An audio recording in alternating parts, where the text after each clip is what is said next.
ഒരു 10-15 വർഷങ്ങൾക്ക് മുമ്പത്തെ കാര്യങ്ങളൊന്ന് ഓർത്തു നോക്ക്. ചൈനയിലെയും അമേരിക്കയിലെയും 8 വരി പാതകളുടെ ചിത്രങ്ങൾ കാണുമ്പോൾ നമ്മൾ ഇന്ത്യക്കാർ നെഞ്ചുരുകി ചിന്തിച്ച ഒരു കാലം ഉണ്ടായിരുന്നു. എന്നായിരിക്കും എൻ്റെ രാജ്യത്ത് ഇതുപോലെയൊരു റോഡ് വരിക? വഴിയരികിലെ കുഴികളും പൊടി പറക്കുന്ന റോഡുകളും കാട്ടി നമ്മളെ പരിഹസിച്ച ലോകത്തിന് മുന്നിൽ ഇന്ന് ഭാരതം ഒരു മറുപടി നൽകിയിരിക്കുകയാണ്. വെറും മറുപടിയല്ല, ചരിത്രത്തിലെ ഏറ്റവും വലിയ അടിയാണ്. അതെ, സൂപ്പർ പവറുകളായ അമേരിക്കയെയും കമ്മ്യൂണിസ്റ്റ് ഭീമനായ ചൈനയെയും ഒന്നടങ്കം നിലംപരിശാക്കിക്കൊണ്ട് ലോകത്തിലെ ഏറ്റവും വലിയ റോഡ് നെറ്റ്വർക്കുള്ള രാജ്യമായി ഇന്ന് നമ്മുടെ ഭാരതം മാറിയിരിക്കുന്നു. നിങ്ങൾ കേട്ടതിൽ തെറ്റിയിട്ടൊന്നുമില്ല. റഷ്യക്കും ബ്രസീലും കാനഡയും ജപ്പാനും എന്ന് വേണ്ട ലോക സാമ്രാജ്യങ്ങളെയെല്ലാം തട്ടിമാറ്റി ഇന്ത്യ 1-ാം റാങ്കിലേക്ക് കുതിച്ചെത്തിയിരിക്കുന്നു. പക്ഷെ എങ്ങനെ?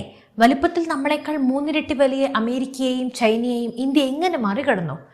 67 ലക്ഷത്തിലധികം കിലോമീറ്ററുകൾ വരുന്ന ഈ കൂറ്റൻ റോഡ് ശൃംഖലയ്ക്ക് പിന്നിലെ മാജിക് എന്താണ്? ഇതൊരു തുടക്കം മാത്രമാണോ, അതോ ചൈനയുടെ എക്സ്പ്രസ് വേ സാമ്രാജ്യത്തെയും വരും വർഷങ്ങളിൽ ഇന്ത്യ തകർത്തെറിയുമോ?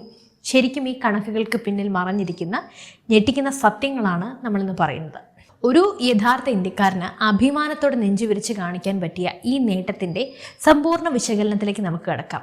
അവസാന നിമിഷം വരെ കണ്ണ് ചിമ്മാതെ കാണുക. നമുക്ക് ആദ്യം കുറച്ച് പിന്നിലോട്ട് സഞ്ചരിക്കാം. 70കളിലും 80കളിലും അല്ലെങ്കിൽ 90കളുടെ തുടക്കത്തിലും ജീവിച്ചവർക്ക് കൃത്യമായിട്ടറിയാം ഇന്ത്യയിലെ റോഡുകളുടെ അവസ്ഥ. സ്റ്റേറ്റ് ഹൈവേയോ നാഷണൽ ഹൈവേയോ ഒഴിച്ച് ബാക്കി ഭൂരിഭാഗം ഗ്രാമീണ റോഡുകളും കല്ലും മണ്ണും നിറഞ്ഞതായിരുന്നു. ഒരു കാറ് പോയാൽ അന്തരീക്ഷത്തിൽ മണൽ പറന്നുയരുന്ന കാലം. പക്ഷെ കഴിഞ്ഞ 1.5-2 പതിറ്റാണ്ട് കൊണ്ട് ഇന്ത്യയിൽ സംഭവിച്ചത് ഒരു സാധാരണ വികസനമല്ല, ഒരു ഇൻഫ്രാസ്ട്രക്ചർ വിപ്ലവം തന്നെയാണ്.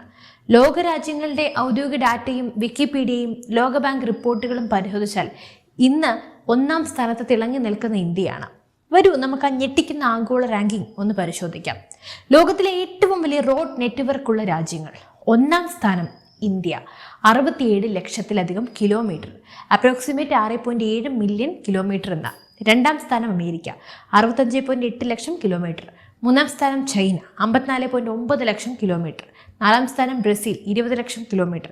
5-ാം സ്ഥാനം റഷ്യ, 15.7 ലക്ഷം കിലോമീറ്റർ. ചിന്തിച്ചു നോക്കൂ, ഭൂപടം എടുത്തു നോക്കിയാൽ ലോകത്തിലെ ഏറ്റവും വലിയ രാജ്യമാണ് റഷ്യ. ബ്രസീലും അമേരിക്കയും ചൈനയും എല്ലാം വിസ്തീർണത്തിൽ ഇന്ത്യയേക്കാൾ എത്രയോ മടങ്ങ് വലുതാണ്. ചൈനയുടെ 1/3 മാത്രം വിസ്തീർണമുള്ള, അമേരിക്കയുടെ 1/3 മാത്രം വലിപ്പമുള്ള ഇന്ത്യ റോഡുകളുടെ ആകെ നീളത്തിൽ അവരെ 2 പേരെയും പിന്നിലാക്കി 1-ാമതെത്തിയെങ്കിൽ അതിന് പിന്നിലെ അധ്വാനം നിസ്സാരമാണെന്നാണോ പറയുന്നത്? 1 വർഷം മുമ്പ് വരെ നമ്മൾ 2-ാം സ്ഥാനക്കാരായിരുന്നു. എന്നാൽ ഇന്ന് അമേരിക്കയെ 1.5 ലക്ഷത്തിലധികം കിലോമീറ്ററുകൾക്ക് പിന്നിലാക്കി ഇന്ത്യ 1-ാം റാങ്കിലേക്ക് ആധിപത്യം ഉറപ്പിച്ചിരിക്കുകയാണ്. ഇവിടെ പലരുടെയും മനസ്സിൽ ഉയർന്നു വന്നേക്കാവുന്ന ഒരു സംശയമുണ്ട്. അല്ല, ഇത്രയും ലക്ഷം കിലോമീറ്റർ റോഡ് ഇന്ത്യയിൽ എവിടെയാണ് കിടക്കുന്നത് എന്ന്. ഇതിൻ്റെ ഉത്തരം നമ്മൾ മനസ്സിലാക്കണമെങ്കിൽ ഇന്ത്യയുടെ റോഡ് ഘടന ആദ്യം അറിഞ്ഞിരിക്കണം. ഇന്ത്യയുടെ 67 ലക്ഷം കിലോമീറ്റർ ഭൂരിഭാഗവും നമ്മുടെ ഗ്രാമങ്ങളെയും നഗരങ്ങളെയും തമ്മിൽ ബന്ധിപ്പിക്കുന്ന ഗ്രാമീണ റോഡുകളും അഥവാ റൂറൽ റോഡും പ്രധാനമന്ത്രി ഗ്രാമ സഡക് യോജന വഴി പണിതുയർത്തിയ കണക്ടിവിറ്റികളുമാണ്. അതായത് ഇന്ത്യയുടെ 70% വരുന്ന ജനങ്ങൾ അധിവസിക്കുന്ന ഗ്രാമങ്ങളിൽ ഇന്ന് വണ്ടി എത്തുന്നു. ഒരു രാജ്യത്തിൻ്റെ സമ്പദ് വ്യവസ്ഥയുടെ അടിത്തറ എന്നത് കർഷകനും ഗ്രാമീണനുമാണ്. അവർ ഉൽപ്പാദിപ്പിക്കുന്ന സാധനങ്ങൾ നഗരങ്ങളിലെ വിപണിയിൽ എത്തണമെങ്കിൽ റോഡ് വേണം. റോഡ് ട്രാൻസ്പോർട്ട് മന്ത്രാലയത്തിൻ്റെ കണക്കുകൾ പ്രകാരം ഇന്ത്യയിലെ ആകെ ചരക്ക് നീക്കത്തിൻ്റെ അഥവാ ഫ്രൈറ്റ് ട്രാഫിക്കിൻ്റെ 70% തരം റോഡ് മാർഗമാണ് നടക്കുന്നത്. യാത്രാ ഗതാഗതത്തിൻ്റെ 85% തരം റോഡുകളെ ആശ്രയിച്ചാണ് നിലനിൽക്കുന്നത്. അതുകൊണ്ടാണ് കഴിഞ്ഞ 10 വർഷത്തിനിടെ ഇന്ത്യയുടെ റോഡ് ശൃംഖല 59%-ലധികം വളർച്ച കൈവരിച്ചത്. 2014 ഏകദേശം 91,000 കിലോമീറ്റർ മാത്രമുണ്ടായിരുന്ന നാഷണൽ ഹൈവേകൾ ഇന്ന് 1,46,000 കിലോമീറ്ററിലധികം വർദ്ധിച്ചിരിക്കുന്നു. അതായത് 60% വമ്പൻ കുതിച്ചുചാട്ടമാണ് കാണാൻ സാധിക്കുന്നത്. 24 മണിക്കൂറിനുള്ളിൽ 2.5 കിലോമീറ്റർ കോൺക്രീറ്റ് 4 ലെയിൻ റോഡ് പണിത് ഇന്ത്യ ലോക റെക്കോർഡിട്ടത് നമ്മൾ കണ്ടതാണ്. ദിവസം 30-35 കിലോമീറ്റർ വേഗതയിൽ ദേശീയ പാതകൾ നിർമ്മിക്കുന്ന മറ്റൊരു രാജ്യം ഇന്ന് ഈ ലോകത്തില്ല. പക്ഷേ കഥ ഇവിടെയും തീർന്നില്ല. യഥാർത്ഥ ഗെയിം ചേഞ്ചർ ഇനി വരാനിരിക്കുന്നതേയുള്ളൂ. ആകെ റോഡുകളുടെ നീളത്തിൽ നമ്മൾ 1-ാമതെത്തിയെങ്കിലും മറ്റൊരു പ്രധാനപ്പെട്ട ഘടകമുണ്ട്. 4 lane, 6 lane, 8 lane express vase.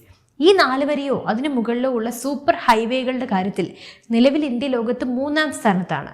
നമുക്ക് ആ കണക്കുകൾ കൂടി ഒന്ന് നോക്കാം. ചൈന ഏകദേശം 1,99,000 കിലോമീറ്റർ എക്സ്പ്രസ് വേകൾ ലോകത്ത് 1-ാമതാണ്. അമേരിക്ക ഏകദേശം 1,20,000 കിലോമീറ്റർ ഇൻസ്റ്റേറ്റ് ഹൈവേകൾ, ഇന്ത്യ ഏകദേശം 48,500 കിലോമീറ്ററിലധികം 4 ലൈൻ ഹൈസ്പീഡ് കോറിഡോർസ്, വികസിത രാജ്യങ്ങളായ ഫ്രാൻസിൽ വെറും 16,000 കിലോമീറ്ററും റഷ്യയിൽ 14,500 കിലോമീറ്ററും ജപ്പാനിൽ 23,000 കിലോമീറ്റർ മാത്രം ഉള്ളപ്പോഴാണ് ഇന്ത്യ 48,000 കിലോമീറ്ററിലധികം 4 വരി പാതകൾ പണിതുയർത്തിയത്. ജപ്പാനെയും ഫ്രാൻസിനെയും റഷ്യയെയും ഒക്കെ ഇന്ത്യ ബഹുദൂരം പിന്നിലാക്കി കഴിഞ്ഞു. ഇനി ഇന്ത്യയുടെ ലക്ഷ്യം മുന്നിലുള്ള ചൈനയെയും അമേരിക്കയെയും വീഴ്ത്തുക എന്നതാണ്. Delhi Mumbai expressway, Bharat Mala Pariyojana, greenfield express വേകൾ, ഗതിശക്തി മാസ്റ്റർ പ്ലാൻ, ഇങ്ങനെ ആയിരക്കണക്കിന് കോടി രൂപയുടെ മെഗാ പ്രൊജക്റ്റുകളാണ് രാജ്യത്തുടനീളം പുരോഗമിക്കുന്നത്. കേന്ദ്ര ബജറ്റിൽ ഓരോ വർഷവും റോഡ് മന്ത്രാലയത്തിന് അനുവദിക്കുന്നത് ലക്ഷക്കണക്കിന് കോടി രൂപയാണ്.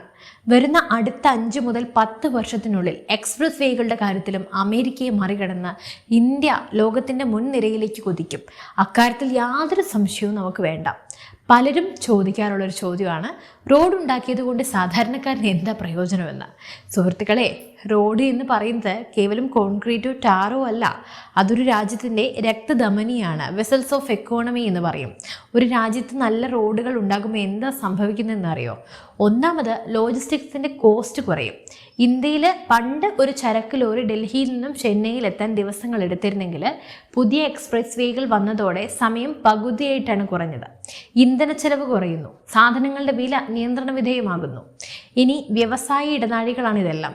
റോഡുകൾ വരുന്നത് വഴി വൻകിട ഫാക്ടറികളും ടെക് പാർക്കുകളും ഗ്രാമീണ മേഖലകളിലേക്ക് വരെ വ്യാപിക്കുകയാണ്. മൂന്നാമത്, തൊഴിലവസരങ്ങളാണ്. ഒരു എക്സ്പ്രസ് വേ നിർമ്മിക്കുമ്പോൾ അത് ആയിരക്കണക്കിന് ആളുകൾക്ക് നേരിട്ടും അല്ലാതെയും തൊഴിൽ നൽകുന്നുണ്ട്. തീർന്നില്ല, നാലാമതായി പറയുന്നത് ടൂറിസം ആൻഡ് കണക്ടിവിറ്റിയാണ്. ലഡാക്കിലെ ഏറ്റവും ഉയർന്ന മോട്ടോറബിൾ റോഡായ ലിഖാരു മിഖ്ല ഫുക്ചി റോഡ് മുതൽ കന്യാകുമാരി വരെയുള്ള അതിവേഗ പാതകൾ ഇന്ത്യയുടെ ടൂറിസത്തെയും പ്രതിരോധ വ്യവസ്ഥയെയും ഒരുപോലെ ശക്തമാക്കുന്നു. ഇന്ത്യൻ ബോർഡർ റോഡ്സ് ഓർഗനൈസേഷൻ അതിർത്തികൾ പണിയുന്ന മലയോര പാതകൾ നമ്മുടെ രാജ്യത്തിൻ്റെ സുരക്ഷയ്ക്ക് നൽകുന്ന കരുത്ത് അളക്കാൻ പോലും സാധിക്കാത്തതാണ്. അപ്പോൾ ഇപ്പോൾ ഏകദേശം നിങ്ങൾക്ക് കാര്യം പിടികിട്ടി എന്നാണ് എൻ്റെ വിശ്വാസം. എന്തായാലും ഈ വിഷയത്തിൽ നിങ്ങൾക്ക് വല്ല സംശയവും ഉണ്ടെങ്കിൽ അല്ലെങ്കിൽ നിങ്ങളുടെ അഭിപ്രായങ്ങളെല്ലാം തന്നെ താഴെ കമൻറ്റ് ബോക്സിൽ രേഖപ്പെടുത്തൂ. മറ്റൊരു വിഷയമായി വീണ്ടും എത്തും വരെ നന്ദി.